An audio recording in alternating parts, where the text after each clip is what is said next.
So everybody, I am here with Witha Lacuesta. So Vita, please tell me a little bit about yourself. Oh, is you're recording this already? Yes. Okay. Well, I'm originally from Germany, and I've been painting and involved with art since I was a very, very small child.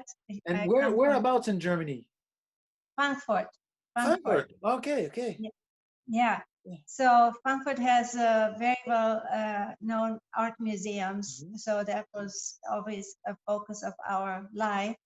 And so my family was always involved in some artistic venue, from great grandfather who designed carriages to grandmother who designed clothes in Paris to my father who painted as a hobbyist, and my sister also is involved in art. So that's where I come from.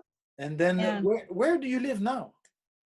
I live in Vieira in Florida, and we love it here. I'm here for about 20 years now, 22 years. Lived in Massachusetts before, lived in California. So, and I have traveled a lot around the world, you know, from Australia to South Africa, all over Europe and the US and a bit of Mexico. So, and of course, all these visual intakes I kind of incorporate in my art.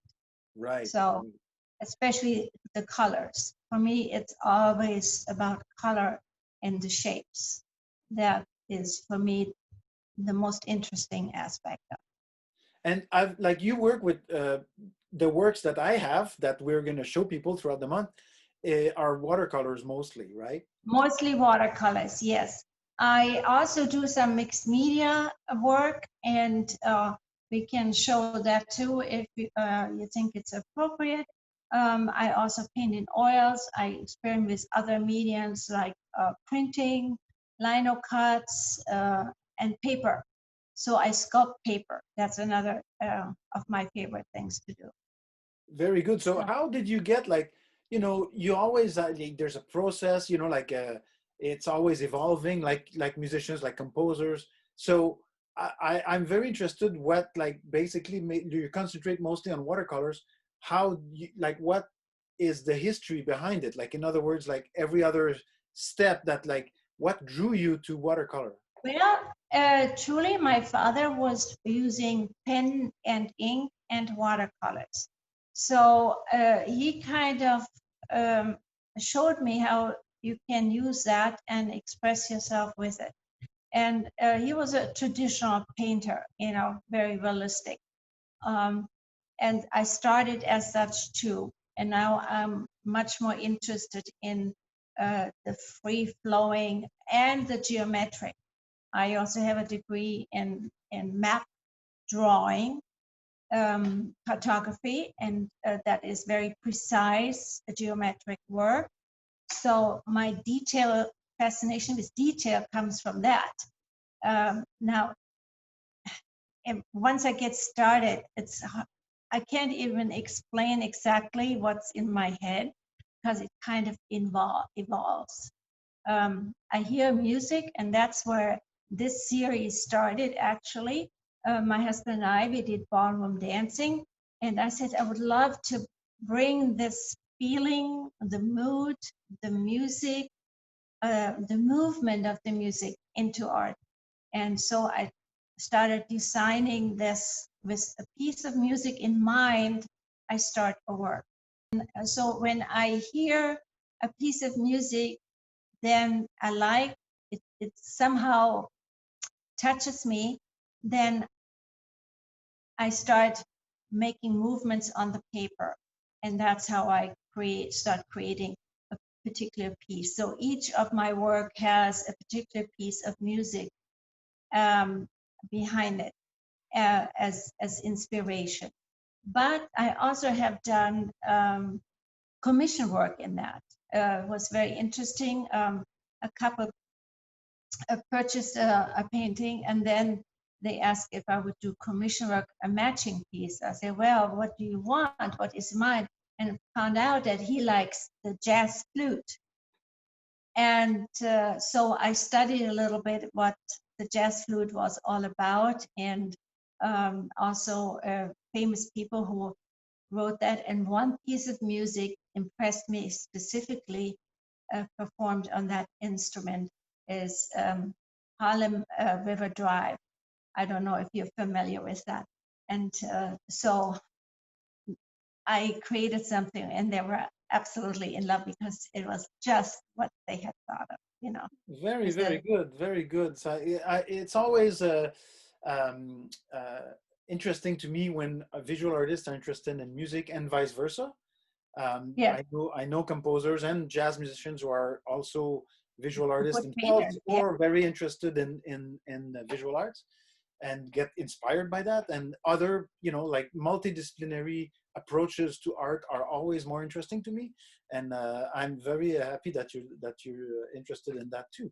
Now, like this is the start this week of your residency here at Timucua, which means that we're going to show your work for all of our events up to, I think, like the first week of October, something like October. that. It's Yeah. like 5 weeks, and also like people, we're going to figure that out. But people might be able to see you a couple of times, work live and talking and answering questions and Yes, things like that, which yes, I love, yeah, that I is love, always a very interesting. Like, you know, we started doing that early on in our, like, we've been doing this for 20 years now, the concerts, I mean, and the, I mean, they're more than concerts because there's visual arts usually associated with that. And so I cannot wait to see you work and to the process, and you know, to get to talk a little bit while you're working in a more, like, more casual, you know, like really like